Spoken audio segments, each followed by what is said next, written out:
Those with spoiled siblings, when did your parents realize they terribly messed up? I have a brother who is about 6 years younger than me. He was excessively coddled by my parents due to being diagnosed with high-functioning autism at the age of 4. Other than that, he seems very normal, just unbelievably spoiled. He would use his privileged position to get his way most of the time, and by most, I mean nearly all the time. Whatever I had, he also had to have, resulting in us having duplicates of almost everything except shared items. And anything he had that I didn't, he'd rub in my face however he could. When I was 11, I pleaded with my parents for a 3DS for my 12th birthday. I got one, but then I was told to lend it to my brother whenever he wanted it, or else they would take it away from me. Which it was, a lot. When my aunt witnessed my parents forcibly taking my 3DS out of my hands to give it to my brother during one of her visits, she let loose on them for such blatant favoritism. They returned my 3DS immediately, then blamed me for the situation after my aunt left. They didn't make me give it to my brother again. Instead, a few days later, my parents went out and bought another 3DS as a surprise gift for my brother. On several occasions, including mine and other people's birthdays, my brother would throw a tantrum because the party wasn't entirely about him. He would go as far as outright stating that he was upset because he wasn't receiving any gifts or getting to blow out the candles on the cake. My parents learned the hard way that they couldn't enable my brother's behavior at those parties and were actually kicked out of a few for attempting to do so. As a result, other kids at his school stopped inviting him to their birthday parties altogether. For me, my birthdays were some of the only days where I could have the focus on myself. Otherwise, my parents forced my life to revolve around my little brother.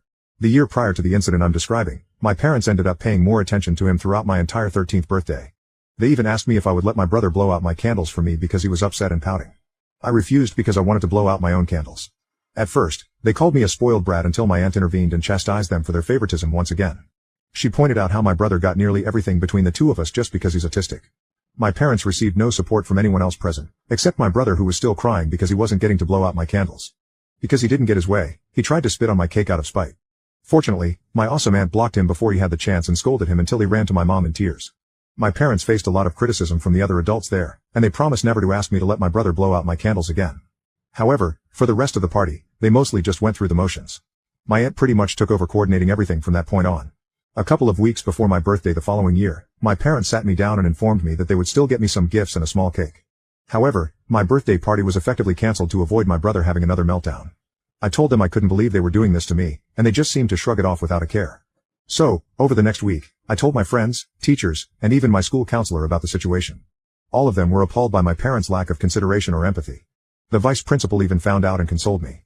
Through social media, news of the situation reached my parents. As a result, they grounded and gaslighted me for telling so many people. But that still didn't stop me. I then started telling everyone at school that I was grounded for being upset.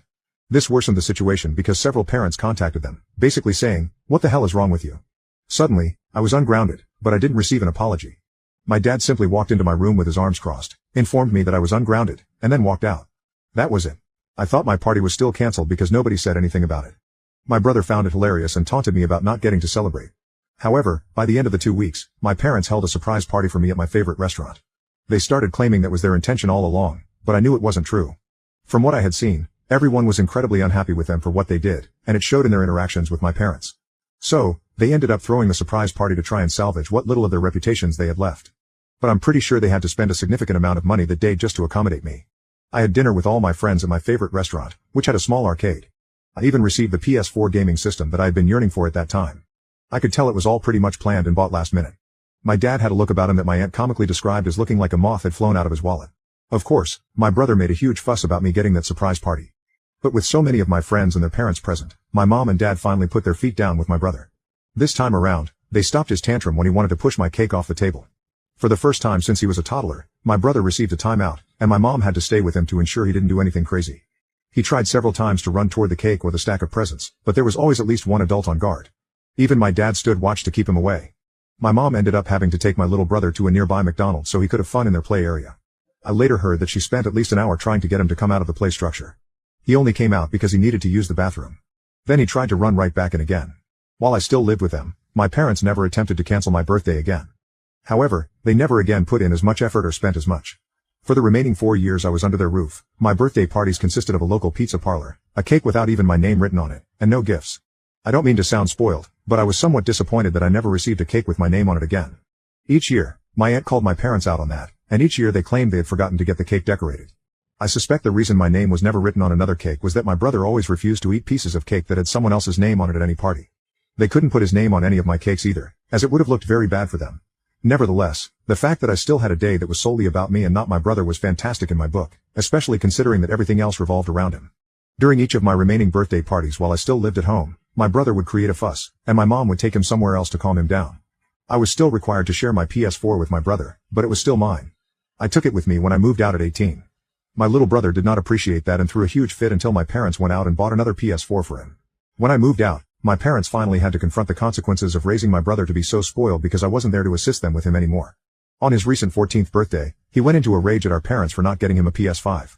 He is now currently grounded for I don't know how long after causing hundreds or maybe even thousands in collateral damage during his rampage. He picked up a chair and started smashing anything in front of him with it. When I last saw my parents, they appeared mentally checked out. My aunt has also informed me that they confided in her about how they wish they could send my brother to a military or boarding school in the future because they can no longer handle the monster they created. However, they are unable to afford such an option. I would be lying if I said I didn't find it ironically funny.